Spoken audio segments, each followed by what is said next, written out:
Hello, everyone. Welcome to our joint meeting here between Bench to Bedside and Ask the Mito Doc. So in addition to the clinicians and researchers that typically join us for Bench to Bedside monthly presentations, we'd like to extend a warm welcome to all the members of the patient community that are also with us today. We felt this was a perfect opportunity to bring all of these groups together for a discussion around UMDF's intentions with the clinical research pavilion at the UMDF conference coming up in June in St. Louis.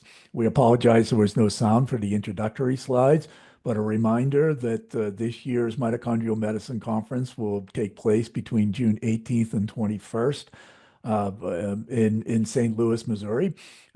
Registration is open, and we really encourage as many of you as possible to attend and be a part of the meeting and hopefully a part of the clinical research pavilion.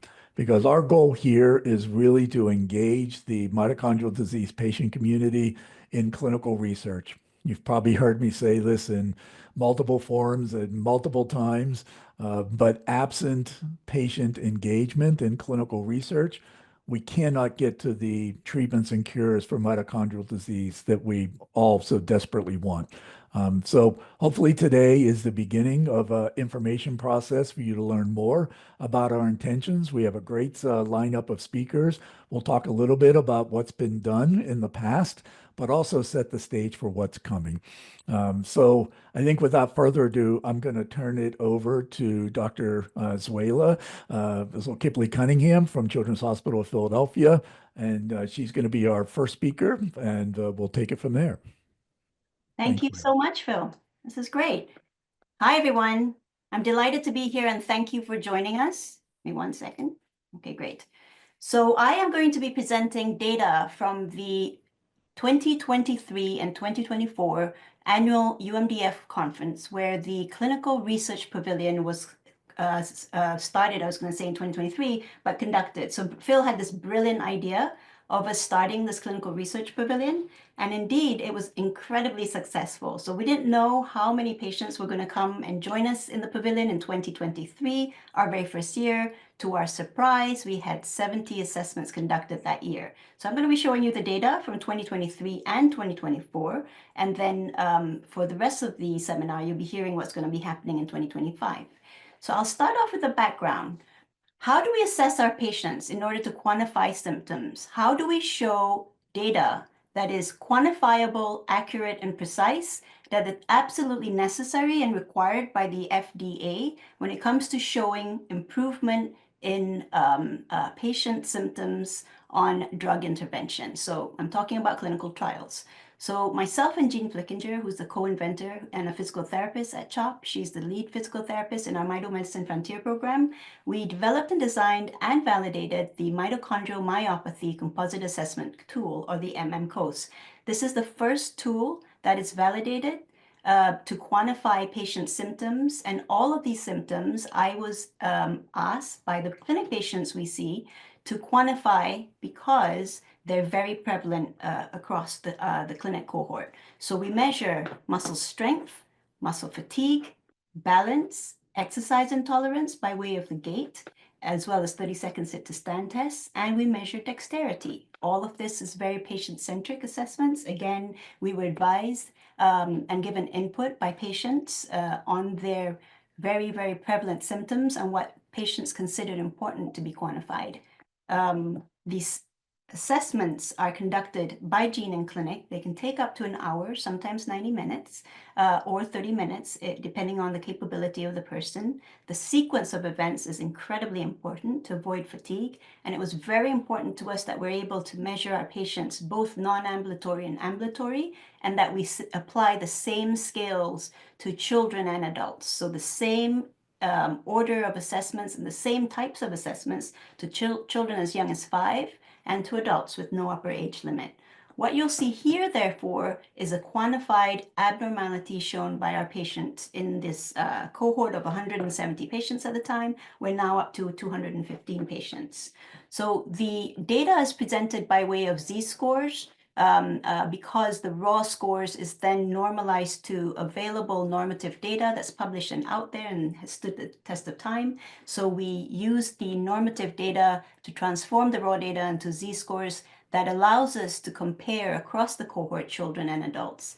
A z-score of -2 and below is considered abnormal. So down here, anything above would be considered within the normal range. And what is the most telling of this data is that the abnormalities span multiple areas of motor performance. So here is the data presented as muscle strength. The mean of the cohort is essentially the middle line. So the muscle strength sits at -2 standard deviations and below. Also abnormal is the muscle fatigue assessments that we designed in order to quantify muscle fatigue. We also measure balance because we understand that this is a big prevalent problem in our patient cohort. These two are also either borderline abnormal or clearly abnormal. The 30-second sit to stand and 6-minute walk tests also presented as z-scores, and these are abnormal. And the dexterity is clearly very abnormal across our patient cohort. You'll see these patients down here, and you'll wonder why these are outliers. These are genuine outliers. There are patients with -20 standard deviations below the norm. So these are our assessments clearly are capturing with precision the predominant abnormality across our patients. All of these assessments then produce a single score, which is what's required by the FDA for clinical trials. So this is the MM-COAST composite score. So basically all those domains that I showed you before, we combine it. There's a system for this in our publication, Bedside et al. 2021, whereby the composite score is then a representation of all the domains that are abnormal in the patients, in each patient. And what we've shown here today is the scores per individual based on their genetic etiology. So the genetic etiologies are shown here in the key on the right. And so what you see here is a broad range of abnormalities. Remember, I presented data earlier that was shown as z-scores. These are raw scores. And so anything that is increasing, so the higher the score, the more severe the disorder, the more severe that particular individual. So meaning a score of 3 would be much more severely affected compared to a score of 1. And we understand that normal control, so individuals without mitochondrial disease, will be about -0.5 at this line down here. So there certainly are patients who carry genetic abnormalities who are sitting in the near normal range or normal range even. And then there's a broad range all across, going up to the very abnormal area. So the big message here to say is that enrollment of patients for clinical trials is very difficult, and it really challenges the complexity of the trial design when we're designing the trial, because we have to think about the large variability in clinical phenotype.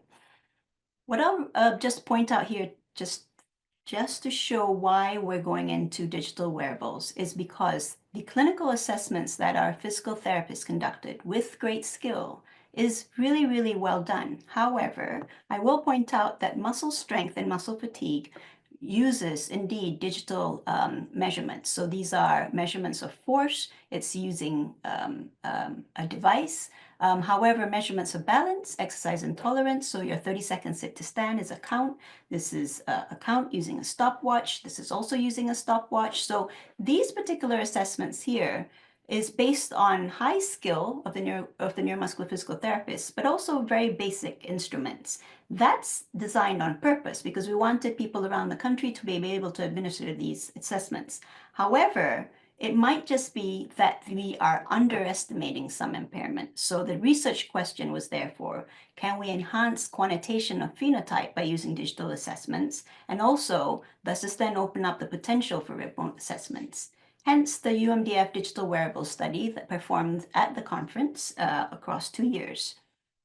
These are our physical therapists. This is Jean Flickinger, Stephanie, and Julia. And we have another physical therapist joining us this year because we're anticipating a larger number of participants. Please do join when you're at the conference. So for the purposes of the data that I'm going to be showing you in the next few slides is to mention that we use 2 systems. One is the Xeno walkway. So this is a gait mat that is able to sense movement and pressure, which is very relevant for measurement of gait, balance, And so this is incredibly terrific system that's been used for a long time already, both in research and in clinics. And we actually have this man at CHOP now. We've been incredibly impressed at the amount of data that is produced with accuracy. And also we have the collaboration of mHealth sensors. So this is a company based in Italy, and these are inertial sensors that you place on the hip or the limb. Ideally, we would have 3 sensors. The first year we only had 1. The second year we had 3. And these inertial sensors give you 3D measurements. So whereby our clinical physical therapists measure you by way of time and gait, it's really one-dimensional. These sensors give you a 3-dimensional measurement of movement in front and back, so anterior, posterior, medial, lateral, and vertical directions. So you cover all aspects of the quality of movements, and that's what's incredibly terrific about using digital measurements. So I'm just showing you some examples of what you might anticipate if you were to come to the conference, where you would walk the 6-minute walk test, and you walk across the gait mat, as was seen here. And so children and adults are very welcome to join, please. We encourage all age groups, because we all need the experience and data on across the age of the cohort. So what I'm going to show you now is the data presented by way of groups. So we have the mitochondrial patients shown in green, so PMD in green, primary mito disease. We have a group called self-reported mito disease. It's important to us that we have confirmation of genetics in order to be sure that the data accurately reflects primary mitochondrial disease. And so self-reported mitochondrial disease are those without genetic confirmation. They're shown in the dotted lines, and then in blue is the controls. We have the data presented as mito disease in green versus controls, and the p-values for the statistical comparison, but also the data presented over time. And this is super important because we need to understand how to measure fatigue. So in short, the stride length and stride width in patients versus controls is definitely very different.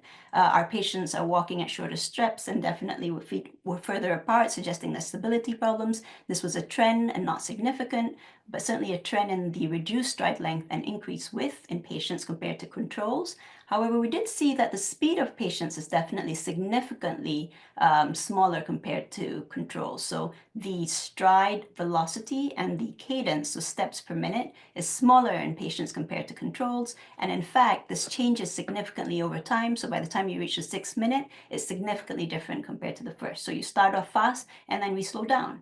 The balance is then the next 2 slides, where we show the stance percent and the swing percent. So this essentially is a measure of how much time you spend with each foot on the ground, where patients with mito disease have significantly more time with each foot on the ground compared to controls, and that this changed over time too significantly.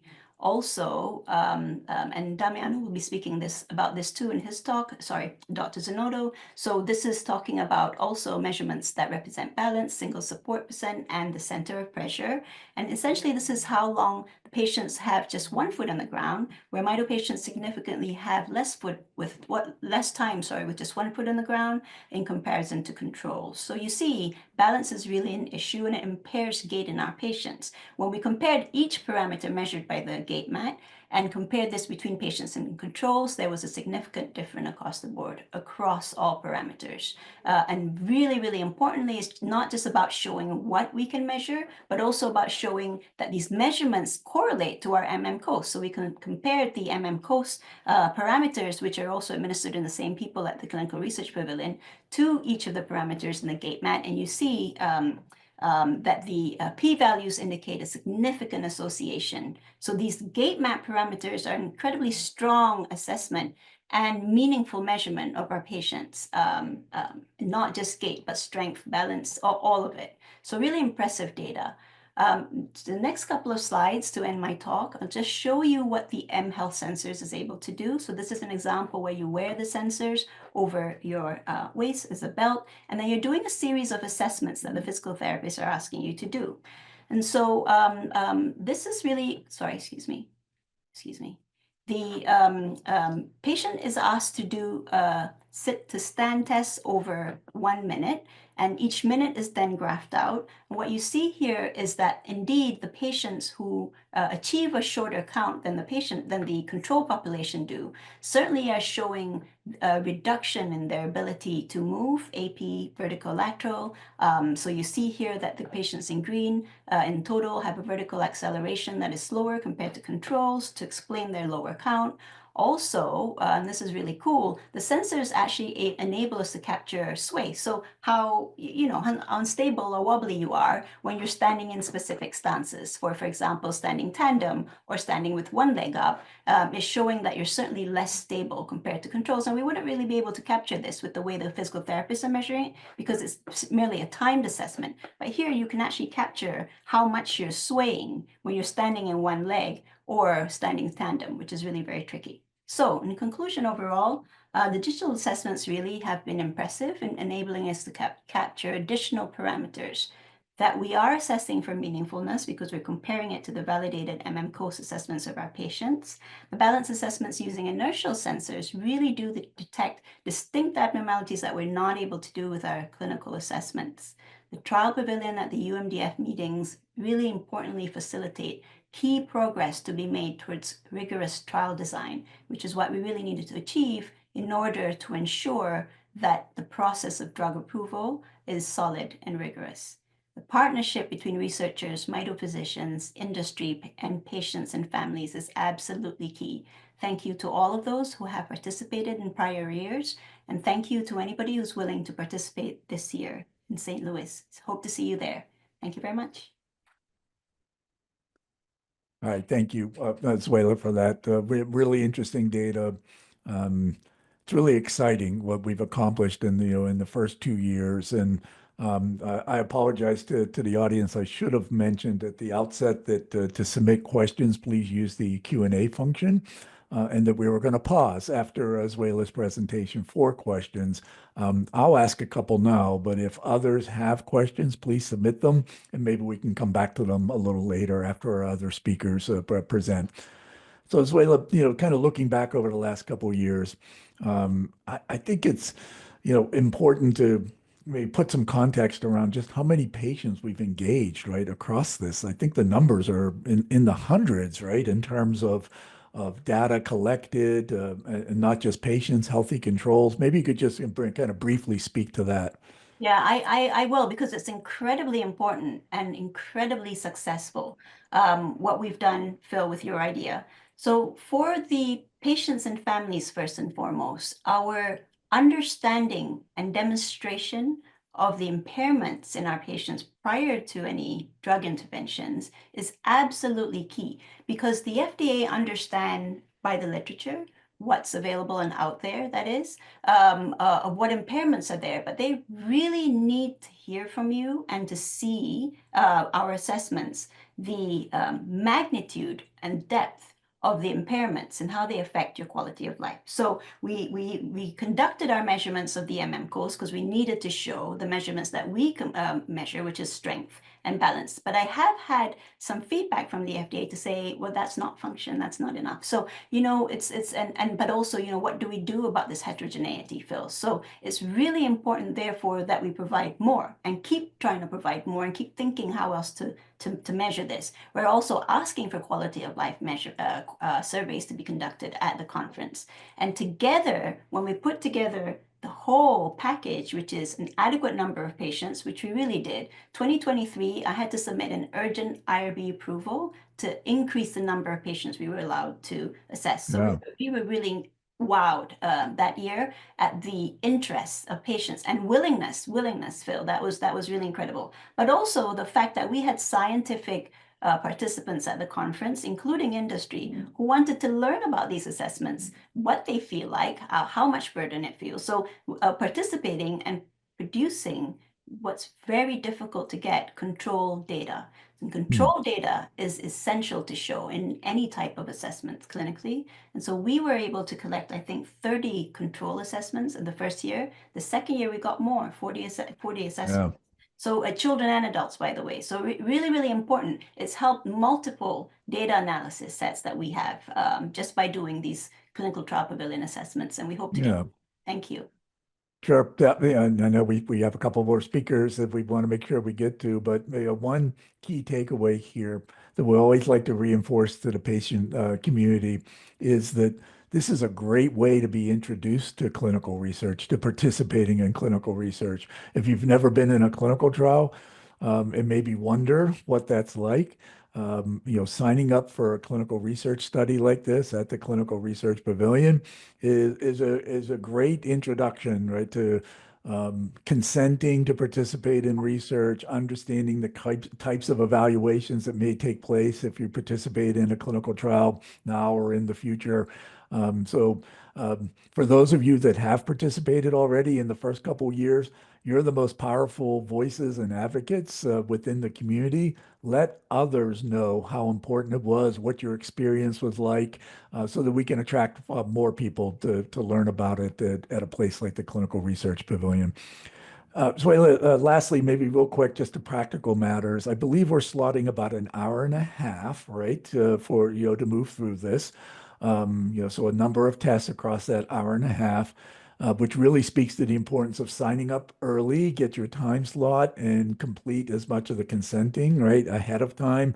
But there will be some work necessary at the conference, right, as well. And then another practical matter: what should patients typically wear for something like this? Yeah, that's a great point. Thank you, Phil. Definitely wear comfortable shoes. We need shoes, so please wear comfortable sneakers. It can't be flip-flops. Definitely comfortable clothes. We don't want anything restrictive because you are going to be lifting your arms and lifting your legs. And please come with a water bottle. We don't want anybody dehydrated. Ideally, you wouldn't come straight after a meal because, with a full tummy, that wouldn't be comfortable. The sign-up sheets definitely help our organization, but we welcome any walk-ins. That's why we're bringing 4 physical therapists Yeah. here. 3 physical therapists last year was a roadblock. It wasn't enough, so we're bringing 4. So please, walk-ins. We're delighted to see you there. Super.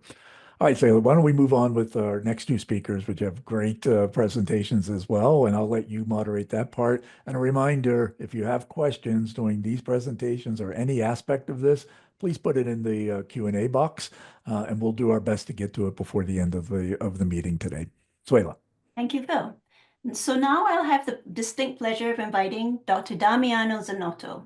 Damiano, feel free to share your screen. So Dr. Damiano Zanotto is an associate professor of medical engineering at the Stevens Institute of Technology in New Jersey, where he directs the Wearable Robotic Systems Laboratory. He earned his PhD in mechatronics, is that even how you say it? Sorry, from the University of Padua, Italy. Dr. Zanotto is absolutely brilliant. He's been a terrific collaborator. We really were delighted to engage with him and begin our collaborations because he is going to be presenting his data on insoles measurement of gait, but specific interest in our patient community is the measurement of fatigue, right? This is something that's never really been quantifiable before. Our MMCOS does to a certain extent, but really, Dr. Damiano is here to present his data from our very first assessment of the AI insoles next to the MMCOS, performed at the 2024 conference. Dr. Damiano also presented his research at an invited talk last year, where he engaged industry and the scientific community. So we're really delighted to have you join us today. Thank you, Dr. Zokipli, for the kind introduction. Good afternoon, good morning, everyone. I'm really excited to be part of this webinar and to provide a brief overview and update on our pilot study investigating the feasibility of our AI-enabled insoles for assessing walking performance in mitochondrial disease. Our team at Stevens Institute has developed this insoles instrumented with the 4 sensors and motion sensors which can capture up to 500 data points per second over 5 hours time window. What is unique about this technology is the set of machine learning models that we developed, which essentially leverage gait data collected from other individuals to reduce measurement errors. And by using these models, this system can measure spatial, temporal, and kinetic stride-by-stride parameters, as well as summary or volume metrics with high level of accuracy, despite relying on affordable sensors. So in the past 6 to 7 years, we have validated this technology with over 650 individuals, both healthy individuals and patients from different clinical populations. But until last year, we had not tested this device in individuals with mitochondrial diseases. So last summer, we participated in the UMDF conference. We partnered with Dr. Zoe Cunningham's team, coordinated by Jean Flickinger, and we administered 4 standardized assessment tests, including a 6-minute walk test. And we also measure the hip flexor and ankle dorsiflexor strength. During the 6-minute walk test, we use our insoles to evaluate walking patterns in the study participants. And concurrently, we also use the electronic walkway that Dr. Zolkipli mentioned in her presentation. In our case, that was used to provide ground truth data so that we could evaluate measurement errors in our insoles. So the objective of the study was to evaluate the validity of the insoles at 3 different levels.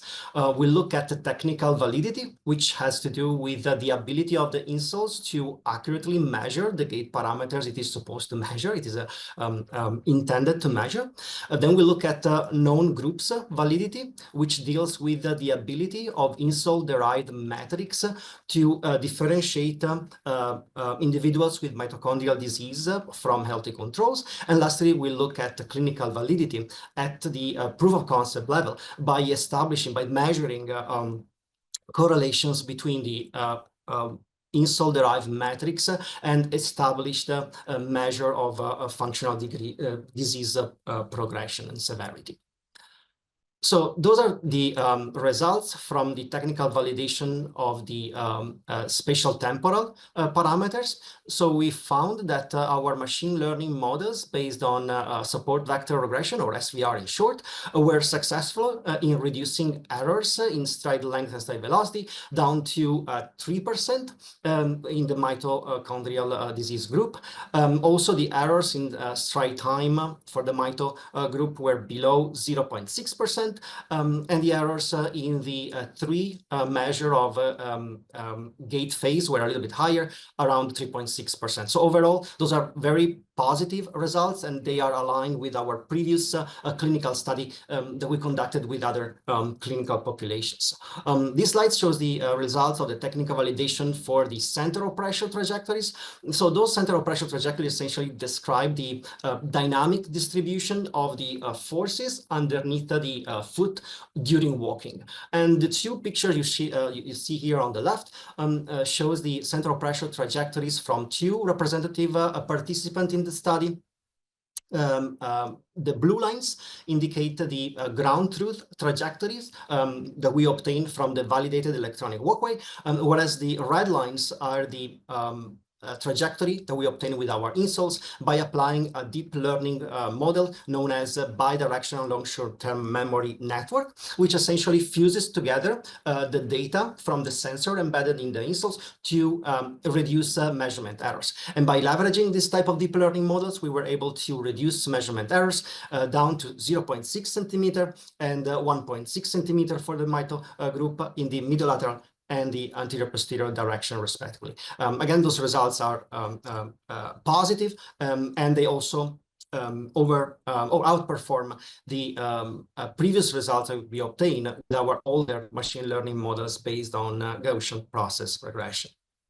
Moving on to the known groups validity, we found that individuals in the Mito group walk at slower speed by taking shorter steps. They also demonstrated smaller foot ground clearance and increase stride-to-stride variability in all three fundamental spatiotemporal parameters: stride velocity, stride length, and stride times, which indicates increased gait instability and motor control impairment. We also look at the stride-by-stride parameters measured by the insoles across the entire 6-minute walk test. And we look at trends in the data to evaluate physical fatigue or fatigability in the two groups. So to do that, we segmented each stride-by-stride variable into 30-second bins or sections. And then we look at the trends on those 12 sections that we measure across the 6-minute walk test. And we use the slope of those trends as a proxy, as a surrogate measure of fatigability. So we found that both groups decrease their the stride velocity as well as the stride length across the 6 minutes, but values in these two parameters for the Mito groups were significantly lower.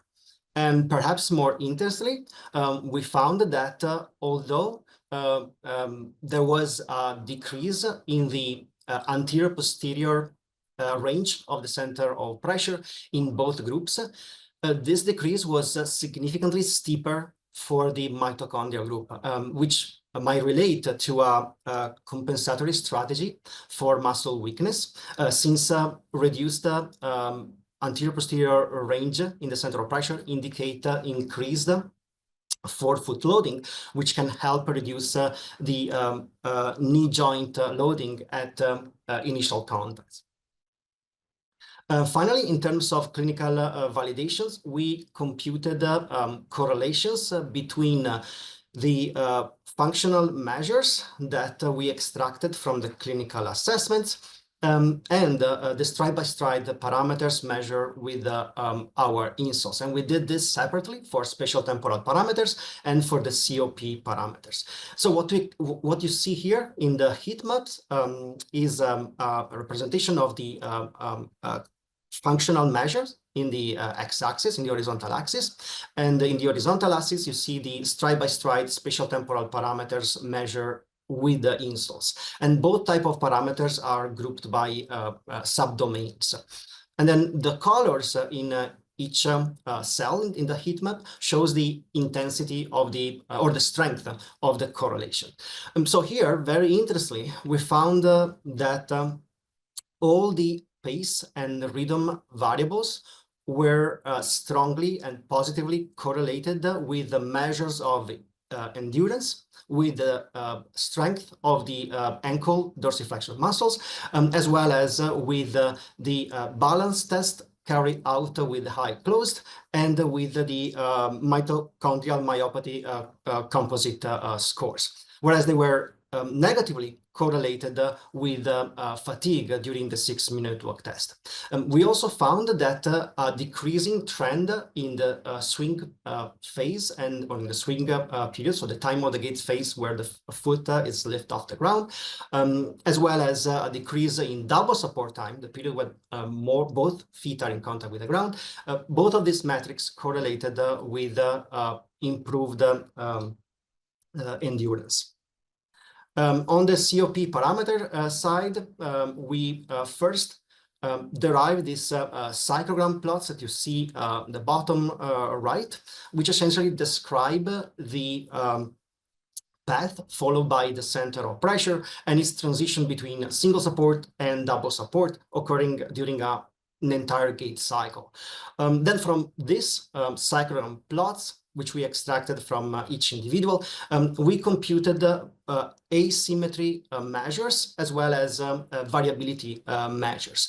And here, interestingly, what we found was that all the symmetry metrics as well as the variability metrics in these cyclogram plots were negatively correlated with performance during the 6-minute walk test. And additionally, both the variability in the cyclogram plots as well as the variability in the unilateral central pressure trajectories were positively correlated with fatigue during the 6-minute walk test. And we also found correlations between mediolateral shifts in this psychogram plots and the strength of the hip flexor and ankle dorsiflexion muscles.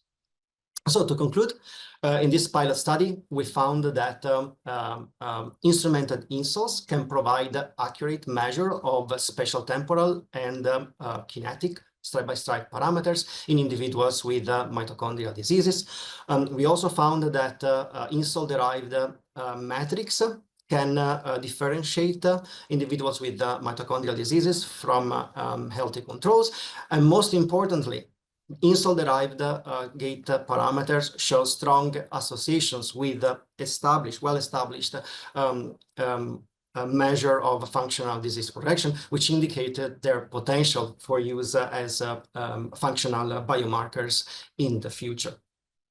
Currently, we have just finalized a new version of our insoles, which is 40% lighter, 30% smaller, and has double the battery life as the compared to the older prototype, which allows us to measure gait over more than 11 hours. So we hope to use this technology in a future gait monitoring study with individuals with Mito, so that we can use this real-world data to hopefully identify sensitive disease-specific digital biomarker in this population, which can in the future be used to more accurately track and predict disease progression, and also to evaluate the effectiveness of new interventions. So with that, I'd like to acknowledge the CHOP team for their help with data collection, the protokinetics team for the help with providing the reference data, as well as the equipment, and our students at Stevens for the data analysis. Thank you for your attention. I'll be happy to take any questions. Terrific, Dr. Zanotto. Really impressive technology and really impressive data, and even more really impressive data analysis. So I applaud you. Really terrific. So can I ask, by way of for the patients to understand, and also the scientific community, ultimately, what is the overall goal for designing and developing these insoles? Is it for gait analysis at home? Would it be remote assessments in a clinical trial? Yeah, so ideally the technology is versatile enough to where it can be used both in controlled environments, so in the clinic, in a hospital hallway, but also in the real world. So even though we started in controlled environments, the ultimate goal for us is to be able to extract this stride by stride, the spatial temporal and kinetic parameters from real world data collected over extended time period. And in fact, we just concluded last week testing with our first study participant, where we used this technology to collect over 200 hours of gait over 30 days. So yes, the ultimate goal is to kind of assess real world data. In terms of utility, the hope is that by leveraging real world data, we can extract more sensitive parameters related to walking functions, and eventually this can be used in drug development to speed up the process of approval for this new interventions. That's outstanding. And can you please share, because I'm not seeing any Q&As, but please do, anyone type in the Q&A section if you have any questions. Dr. Zanotto, it's really important for us all to understand that the gait analysis is not something new. It's been around for a while, but certainly the gait analysis in the lab is historically how it's always been. So thank you for bringing up the opportunity to conduct these remote assessments. That said, there are some commercial available tools out there. I hope you wouldn't mind just outlining some of the differences or some of the novel concepts to your insoles in comparison to something that's already available. Yeah. Absolutely. Let me see if I can. I might have an extra slide here to show. So, but very briefly, the main difference or the main unique feature of our device compared to other devices that are available out there lies in its ability to measure both spatial temporal and kinetic. So parameters related to time and motion, as well as forces, in a very small form factor that is socially acceptable. And that is not the case, for example, with a multi-sensor body-worn device. Those are great for in-lab testing, but not as feasible for continuous monitoring, gait monitoring in real world environment. And then compared to more established technologies, such as the wrist-worn devices, our technology can provide more accurate measure of stride-by-stride parameters, which is typically not possible with wrist-worn devices due to their location in the body. We can assess the motion of the feet directly because we have sensors essentially attached to the feet. Awesome. There's also one last question. One question in the Q&A, which will be our last question. So I'll read it out for you. Is the gait analysis based on your insoles for Mito patients distinct from other movement disorders? I suppose this would be more of a comparison of what you've measured in other disorders, Damiano, if you do. So certainly having that flexibility to measure a broad set of spatial temporal and kinetic parameters helps to narrow down the subset of parameters that are more sensitive depending on the impairments we saw. But yes, definitely the patterns that we see during the 6-minute walk test, for example, are different between different clinical populations. Excellent. And so to close it off, I will state, I hope everybody's learned that assessment of gait does not stop at the 6-minute walk test. There is so much more that can be measured. Thank you so much, Dr. Zanotto. And now I have I'm delighted really to present the next speaker, who will be joining us on screen, Dr. Tony Adams. Dr. Tony Adams is a chief of neonatology, so he's a neonatology intensivist at Mount Sinai Medical Center in Florida. He's a professor of pediatrics, an incredibly dedicated person, and also I have to say one of the nicest people I've ever met, who is so dedicated to helping patients with disorders and also people in the general population with this unique exercise approach that I hope you'll all find incredibly interesting. He calls it PGZ for a very good reason that he will be explaining, but I will say from the perspective of our patient community, the interest is because we understand the symptoms of your disease impair your ability to engage in routine, regular, active exercise, or as recommended by the American Heart Association, which is 30 minutes long, 5 times a week. That's just not possible for many of our patient community. So this will be the first year that Dr. Adams will be joining us at the Clinical Research Pavilion to conduct these assessments in real time at the conference. Thank you, Dr. Adams.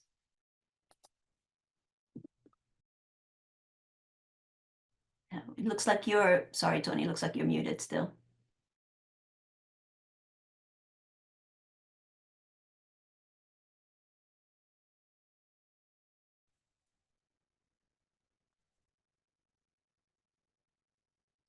Good afternoon, everyone, and it's a pleasure to be here. Thank you, Zuela, for the beautiful introduction. And you have heard about devices that measure function, that measure various things that are quite important.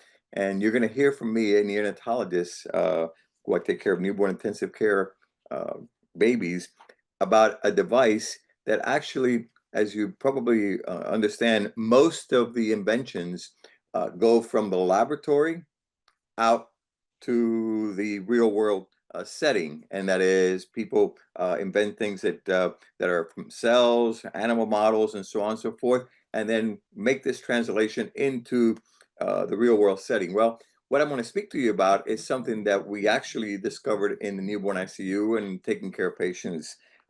So in short, this is a timeline of some of our work. In 1995, we started working and looking at how babies breathe and so on and so forth. And I just want to call your attention to 1998 Nobel Prize winners, Dr. Fergot, Ignaro, and Murad. They were awarded the Nobel Prize for the discovery of nitric oxide. Somewhere close to the early 2000s, Dr. Sackner, the late Dr. Sackner, and myself, made some discoveries in terms of babies and how they breathe and so on and so forth. And over that time period, we started working on something that we call periodic acceleration. And what was a clinical observation? Well, the clinical observation was very simple. Patting babies on the buttocks while they're in the prone position increases their breathing. We then took that idea and how did we came across that idea? While we were monitoring babies, we saw that babies breathe, and this is the total breathing, the rib cage and abdominal compartment movement of the babies. And then when we pat the baby on the buttocks, this is most people think, oh, this is just garbage. This is a motion artifact. It isn't. It's actually the patting that occurs at a frequency of about 5.5 hertz, okay, and increases ventilation on the baby. So our idea was, wow, what can we do to mimic this patting on the buttock? Well, somebody had beat us to it. 1968, there was a patent awarded to somebody who had a patting device for a baby. So we knew that this was not going to happen. Obviously, it was not feasible to do something like this in babies. So we discovered something called the motion platform, which we designed. And the motion platform is basically a platform, a motor that moves the body back and forth, and we call it PGZ. Why do we call it PGZ? Well, the movements oscillate between positive and negative, so it's plus minus G forces. And the plane of the body, which we are using, is a spinal axis, the Z axis, okay, head to foot. And then we call it periodic because it is periodic in nature, and it's repetitive head to foot movement in the horizontal or vertical position. We then started looking at well, the first thing that came to mind, of course, as most of you know, this is not too different from what a mother uses when she strolls a baby carriage back and forth. As a mother uses a baby carriage, she actually moves the baby back and forth, very similar to what we were doing with this motion platform. And in fact, if one looks at that, we actually made some measurements in babies. We took 10 babies between 1 and 3 months and asked the mothers, just basically move your stroller back and forth in your usual fashion. We made some measurements of heart rate, acceleration, and the ribcage and abdominal movement. And lo and behold, it's very, very, very similar to what we were finding. Mothers usually were rocking their babies back and forth between 1 and 2 hertz, and some up to 3 hertz. And the reason for that was because when the baby was crying, they would go a little faster. The other thing that we found is that we want to make sure we did not have any kind of brain injury to these babies if we were to do this motion platform. So we actually measured the acceleration on the head, and we found that the accelerations were between plus and minus 0.3 Gs. That was the usual acceleration. And the higher, the more the baby cried, the higher the amount of PGZ that was being done by the mother. And indeed, it increased ventilation, and there was no real increase in heart rate. But the real discovery came when we took this whole idea into the lab. And using animal models, we're able to make measurements of various things. The most important measurement we're able to make was measurement of pulmonary artery pressure. So we have a model in our lab that utilizes meconium aspiration to produce pulmonary hypertension. And what we saw was that animals that were subjected to the motion back and forth had a decrease from baseline of pulmonary artery pressure. In contrast to animals who are on conventional ventilation, they did not. And this was published in Journal of Applied Physiology. Their pulmonary vascular resistance was also lower. Additionally, what we also saw was when we measured regional blood flow to various organs, we saw that animals who had on the PGZ table had increase in the epicardium, endocardium, the brain, brainstem, and renal cortex and different organs while they were undergoing this PGZ, and that this continued actually after the cessation of PGZ. So they had marked increased microvascular regional blood flow as well as decrease in pulmonary vascular resistance. Now, I want to call your attention back to my first item, which was in 1998, was the discovery of nitric oxide. And the light bulb went on and says, well, we're producing vasodilatation somehow. And we then started looking at what we were actually doing. Well, what we were actually doing is we were producing pulsatile stress on the vascular endothelium by addition of pulses. And these are the pulses that we add. They're in the realm of about 1 to 2 millimeters of mercury, and they're very, very, very, very small pulsations. And they occur as we were doing this motion platform back and forth. We have been able to measure those in both animal models as well as adults. This is not different then we call this PGZ, or whole body periodic acceleration, is not different than if you can jump rope. However, most people can't jump rope for any long period of time. And so we went ahead and designed a bed that can produce a whole body periodic acceleration, or PGZ, and we called it XRS. And this is the bed, and this is the motion that is produced by the bed. Now, as you can see, there's movement of the chest, movement of the abdomen, and there's pulsatility that is being induced to the body as this movement is occurring. This bed is nice. People don't find it uncomfortable, but it's huge. It's bulky. It's very, very, very difficult to take to different places. So what the studies that we did with this bed, or with a bed similar to this in animal models, allowed us to look at the physiology of this back and forth motion. So the first thing, we were able to show that yes, indeed, we were able to breathe for animals who were paralyzed and sedated with normal and diseased lungs. Indeed, we were able to increase blood flow to various organs, and all of these are the publications. And in fact, we were able to produce CPR that when we induced cardiac arrest in these animals, we were able to keep them alive for about 15 minutes without normal heart rate. And so there's a series of papers that we published on resuscitation. But most importantly, what we were able to show is that we were indeed producing pulsatile shear stress, which releases a host of endothelial products. The most important one being nitric oxide, but we also showed that there was prostaglandin produced and tissue plasminogen activator. But the most important one, as I will show you in a few minutes, is nitric oxide. Not all nitric oxide is equal. So for the scientists in the room, there are three types of nitric oxide. One is endothelial-derived nitric oxide. It's produced by endothelial cells and cardiomyocytes. It's expressed constitutively, it's calcium dependent, and it's produced in very, very, very small quantities, micromolar quantities. It's a good nitric oxide. It's vasodilatory, it's cytoprotective, and it's also anti-inflammatory. And in fact, this has been induced in every single endothelial cell in the body. On the other hand, there's another nitric oxide, which is the bad nitric oxide, which is called inducible nitric oxide. This is mainly produced by macrophages and neutrophils, and it's calcium independent, and it's produced in very, very, very, very large quantities, macromolar quantities. It also produces vasodilatation. However, it's pro-inflammatory, and it also produces a surge in cytokine. And finally, the last nitric oxide, which is neuronal nitric oxide, it's produced in cardiomyocytes, skeletal muscles, and neurons. It is important in neurotransmission and chronotropicity. So the nitric oxide that we are producing with our motion platform and the induced pulsatility is endothelial-derived nitric oxide. And we also have some evidence that we also produce some neuronal-derived nitric oxide. So over the years, many publications have taken place. We have shown at the cellular level that we were able to produce endothelial-derived nitric oxide protein expressions and activation via phosphorylation, both at the cellular level and at the whole animal level. That we also induce genomic upregulation of the enzyme, the eNOS enzyme, and that indeed this motion platform induces vasodilatation in various animal models that we have studied. Problem is, as I showed you, that's a huge platform. You can't take it anywhere. It weighs over 1,000 pounds. It's got a huge motor. It's extremely difficult. So it was not feasible to take this platform into the clinic. It was not feasible to put this in a patient's room, or even for the nurses to work on the patient while the patient was being moved back and forth.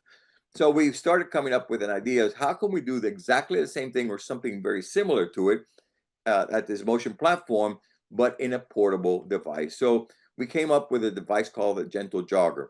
And this Gentle Jogger also produces portable pulsatile shear stress, albeit at the level of the feet. However, we know that its effects are systemic, even though the motion is produced on the feet. It can be done in a seated position, or it can be done in the supine position.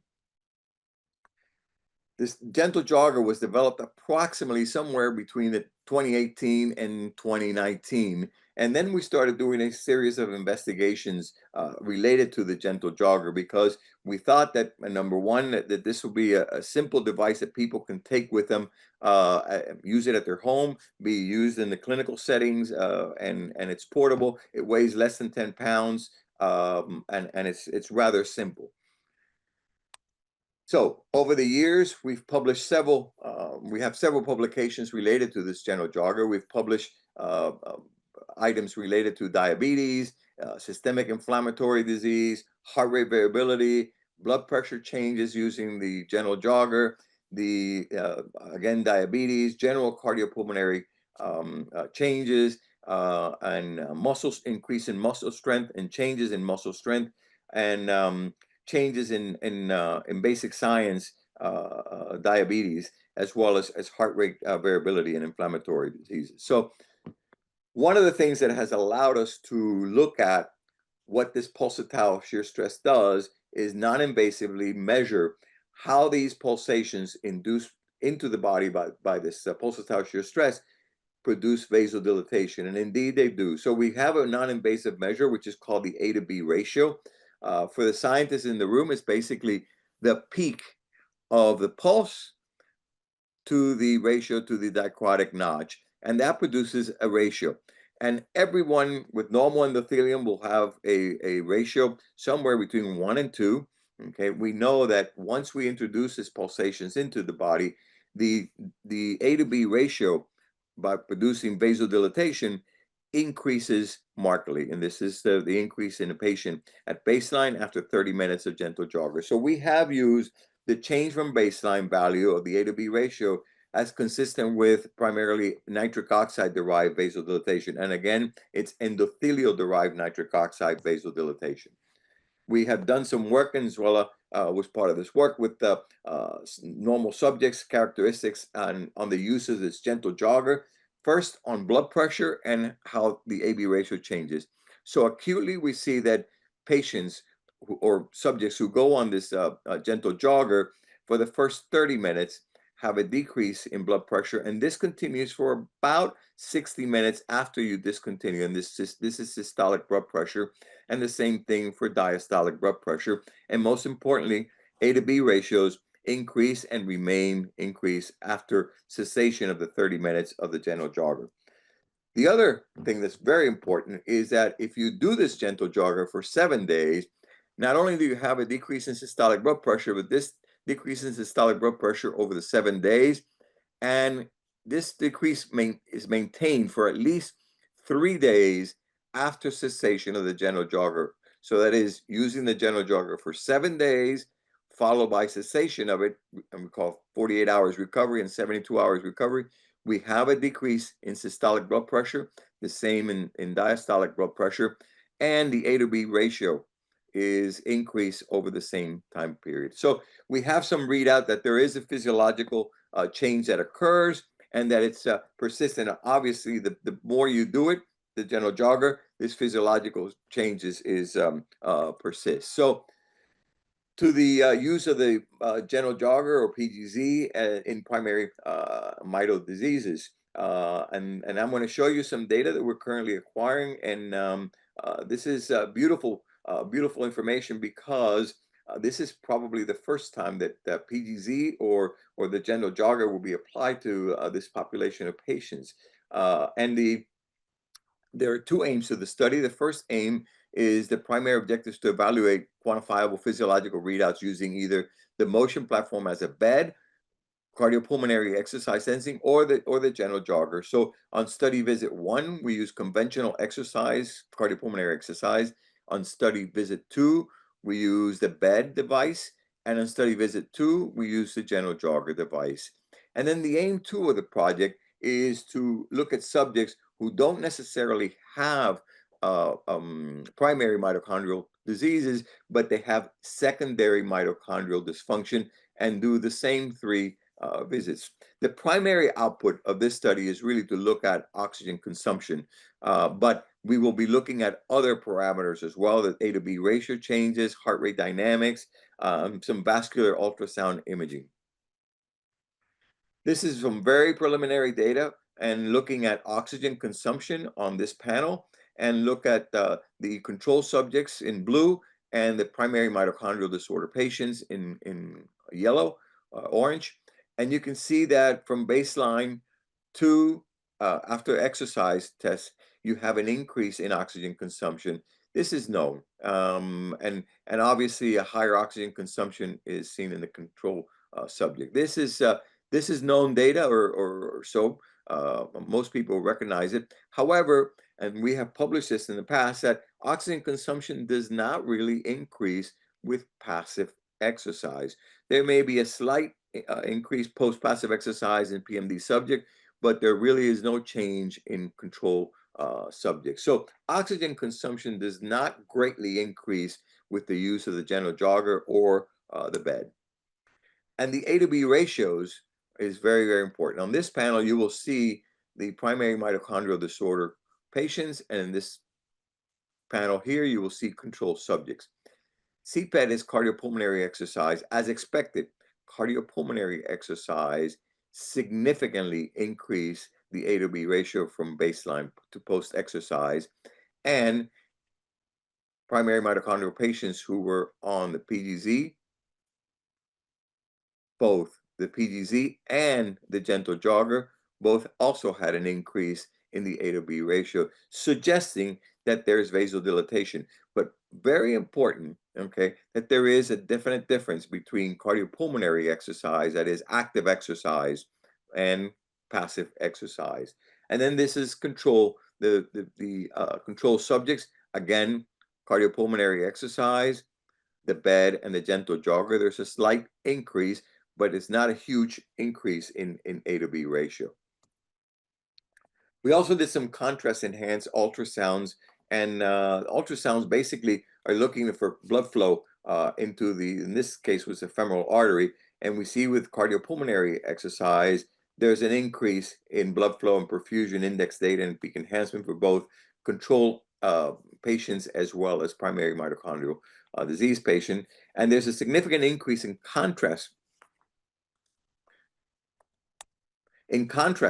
perfusion index for Mito patients after the gentle jogger, and primary mitochondrial disease patient subjects had a larger increase in peak enhancement following both gentle jogger and cardiopulmonary exercise testing, whereas primary mitochondrial patients and control subjects had no change in either the perfusion index data or the peak enhancement data with the use of the bed. So this is very preliminary data, but it's an interesting readout as to how primary mitochondrial patients basically react and increase blood flow in the various areas which we've looked at, both control and primary mitochondrial patients. So in summary, what I can tell you is that endothelial pulsatile stress is important in a host of physiological process.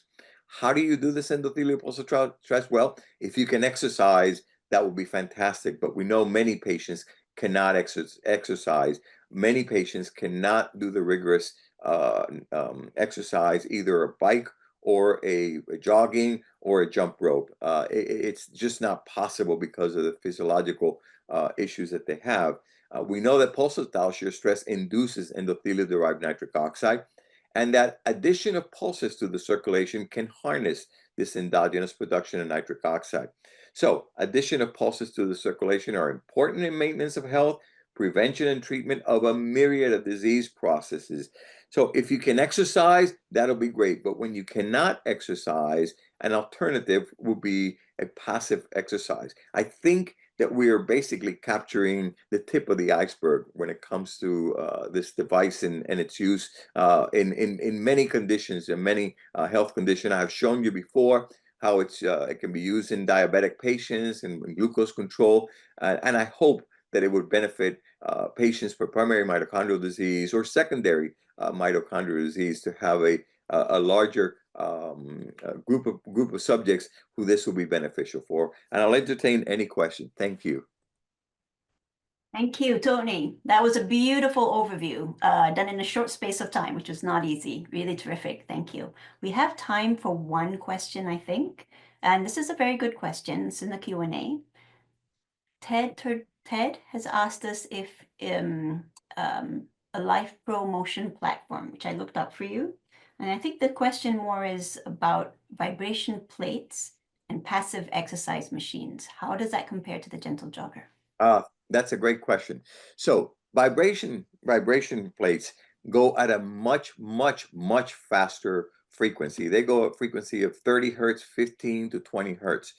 Our motion is at approximately anywhere between 2 to 3 hertz. And so it is the difference in frequency makes a huge difference. Why? Because the amplitude of pulsations that are induced by vibration are also smaller. In other words, you cannot if you were able to generate the G forces that we generate with the motion platform on the vibration, it would not be tolerable. So that's a very important question. That vibration therapy is inducing pulsation, yes, but it's inducing it very tiny pulsations at an extremely high frequency. And we believe, and some of our basic science data shows that frequency is also very important. Wonderful. Thank you, Tony. The final thing that I would like to just explain to everybody is Dr. Adams will be at the conference this year. He will be bringing the gentle jogger machine. Please do sign up for participation. There will be EKG reads at the same time and ultrasound recording at the same time. So really, this is really nice pathophysiology research being conducted in real time at the conference. So please join us.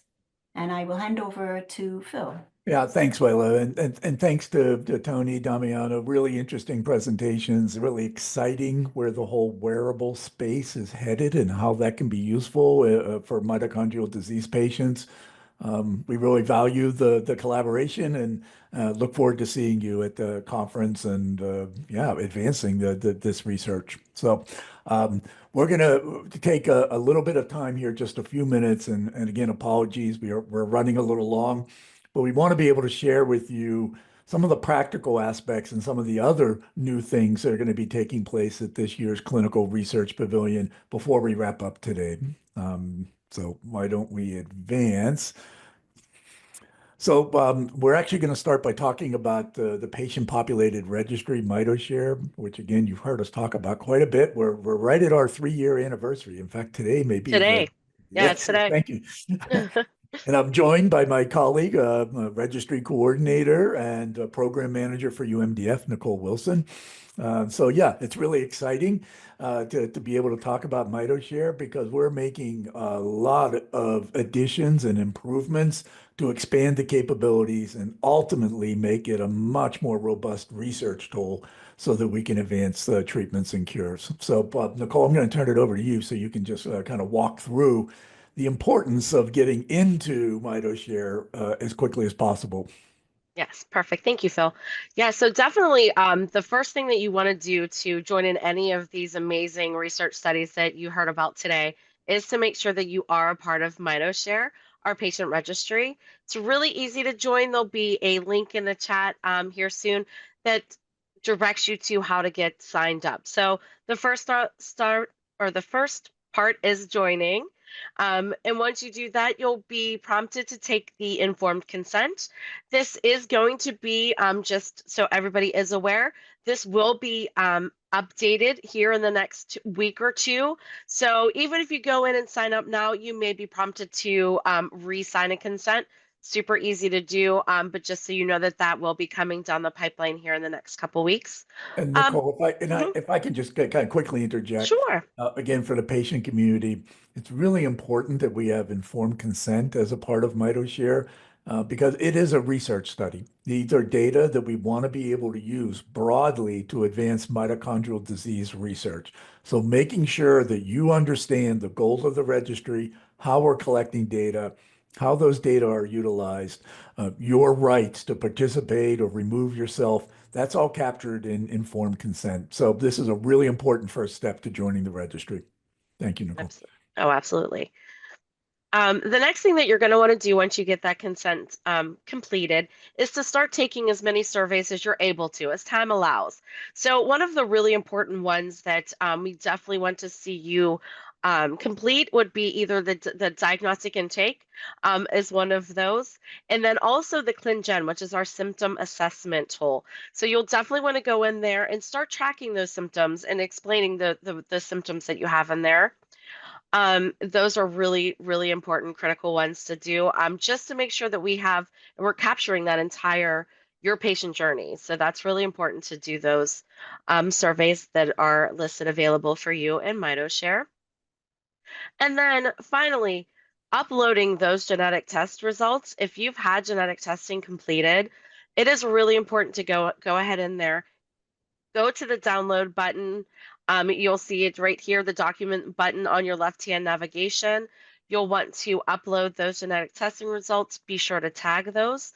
Those will be curated by one of the licensed genetic counselors at the Children's Hospital of Philadelphia, whom we've partnered with for this, and you'll get a lay summary report back. So it'll be explaining to you what those variants means, what those genes mean, and most importantly, what type of inheritance you may have with a certain type of mitochondrial disease.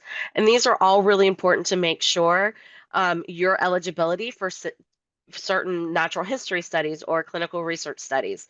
So having that big diagnostic picture is really important for clinical research. Yeah, Nicole, I can't help myself here. I jump in, once more. Mhm. This is so critical because it accomplishes two things. For Mitoshare as a research database, we have much more robust data when we're able to extract from your report the exact information that we know we need to have to advance other research studies. So that's one goal of this.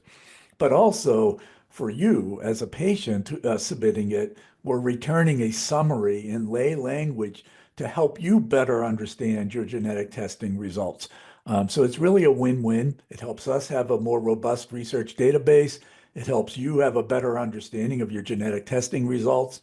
And as Nicole said, this is also the first step towards eligibility for clinical research studies where very specific genetic background may be necessary. And so we need to know this. So we know many people self-report as genetically diagnosed in the registry, but haven't taken this next step of uploading their report. So please do that, and it'll play a big role in some of the new studies coming as well that Nicole's going to mention. Absolutely. Thanks, Phil.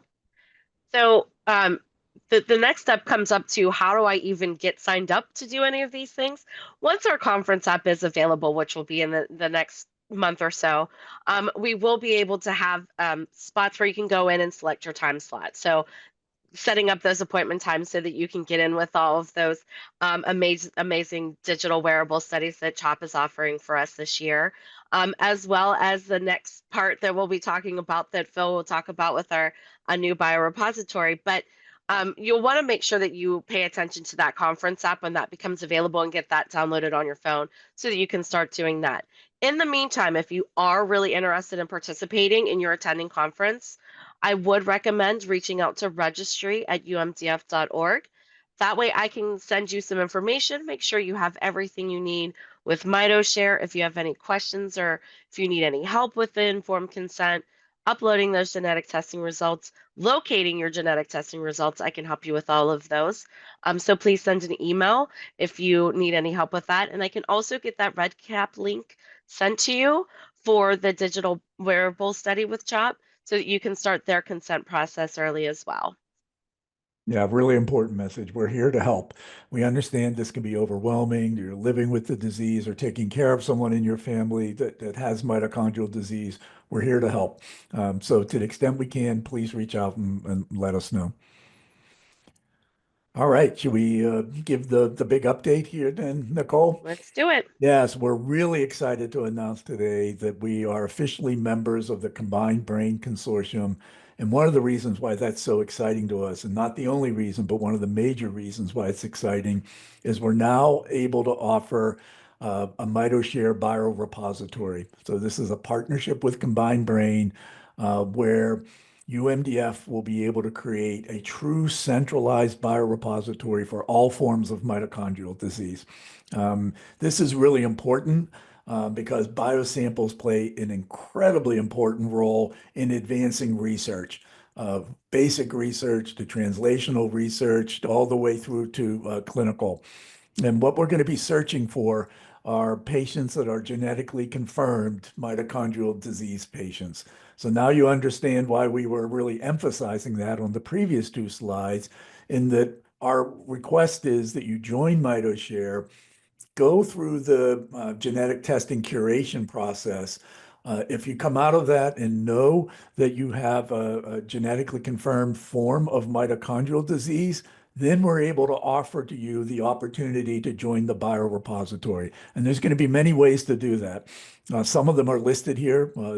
We even have the possibility of sending out a mobile phlebotomy service. If you're seeing a doctor, it could be a part of other tests where blood may be drawn. But importantly, Combined Brain does road shows. And so we are going to offer that opportunity at the Mitochondrial Medicine Conference. I think we'll come back and talk about that in a second. But we're also going to work very aggressively to transfer in samples that already exist within clinics around the country, around the world, into this repository so we can build the biggest, most robust biorepository for mitochondrial disease. So it's really important. Join MitoShare, consent, have your genetic test curated. You will then be presented the opportunity to join the biorepository. You have to consent separately to that. But then all those samples will be stored at the Van Andel Institute. And now we have the possibility to steward those samples to maximum utility, whether that's a request from academia or a request from industry. All requests will be reviewed to make sure that they're appropriate before we move forward with those samples. So we're really excited about this. I believe the next slide just gives a few more details. So as I said, Combined Brain does roadshows, and the UMDF conference in June will be one of them. But another exciting aspect of this is they attend other family meetings, and you, as a mitochondrial disease patient, are able to attend any of those meetings and provide a sample as well. So even if you can't make it to St. Louis in mid-July for mitochondrial medicine, you see on the screen here that there will be road shows in Nashville, in Colorado, Arizona, Boston area, Philadelphia, Atlanta coming later this year. So this is a great way to leverage our involvement in Combined Brain, not just from the Mitochondrial Medicine Conference, but to a national opportunity to provide samples. You still have to go through the same process of joining MitoShare and consenting or having your genetic test curated and then consenting to biorepository, but we can provide the logistics for how that would work if you were going to attend one of these other conferences. Right. And Phil, we'll be able to talk a lot more about the biorepository on the May 13th Ask the Mito Doc, or we'll have some representatives from Combined Brain Biorepository come on, and we'll go into a lot more depth about this as well. Yeah, really helpful. Maybe the key takeaway here is please get started early. If you're already a member of MitoShare and you've had genetic testing, just go ahead and upload your report so we can get started at curating. But if you're not yet a member of MitoShare, please join and get started on that process, as that will take some time. And it's only then, once we complete those first two steps, that we'll be able to offer you the opportunity to join the biorepository. For those of you who are eligible, I really hope you consider it. I realize it's a big ask, but this is a central part of advancing research towards treatments and cures, is having robust samples, biosamples available for researchers. So, do we have any more to share today, Nicole? Nope, but I believe you have some for the on behalf of the NIH. Oh, yes. Well, quickly, I just want to share that also at the Clinical Research Pavilion, the NIH will be present there. They've been there the last 2 years as well. So they continue to recruit into this mini study that's really looking at, it's a natural history study for viral infections. They've already had some very interesting findings that UMDF and other patient advocacy groups have helped to facilitate over the past several years.